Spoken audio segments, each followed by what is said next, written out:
Voices Against Violence, a branch of the University of Texas Counseling and Mental Health Center, holds events around campus in order to teach students about consent, sexual health, and relationships.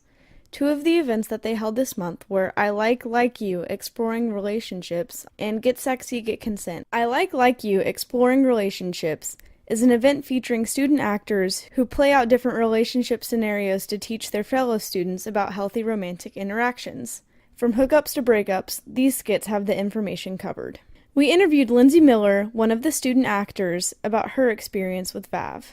I got involved with VAV because I got actually an email from my department, and I saw that they were having auditions, and I'm in the theater department, so I was like, cool, I want to maybe explore my facilitation background mixed with my performance background and see if I could do something with that. And then I got cast, and it was from there it just zoomed on, and I consider myself a pretty good facilitator now, and I thank VAV for that. We asked Miller what she had gained from joining VAV.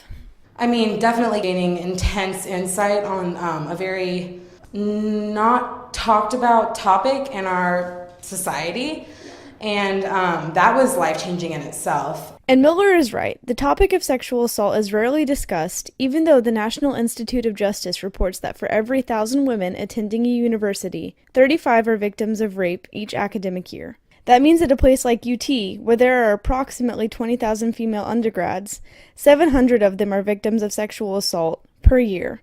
Organizations like VAV are working to lower these statistics. More on a day-to-day basis, I noticed things that were not consensual, and it helped me point out things that were obviously working against the idea of gaining consent from your sexual partner. And I realized that I want to try to stop those and put the other idea in there that consent is just as sexy and just as beautiful and doesn't have to be awkward if we just make it as prominent as those other things that weren't consensual.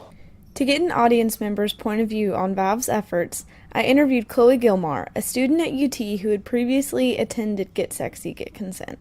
I asked Gilmar why she thought that VAV's performances are important. I think events like this are important because they bring up things that people might not want to talk about all the time, or they might not feel comfortable talking about, and they kind of put it out there so that you feel comfortable talking about them, and they give you information that you might not have had before. It would appear that both Gilmar and Miller agree that one of the best ways to prevent sexual assault is to bring the topic to light and then teach audiences how consent is the real answer for healthy relationships. For help with any of the issues brought up in this sound slide, call the numbers listed above. Thank you for listening.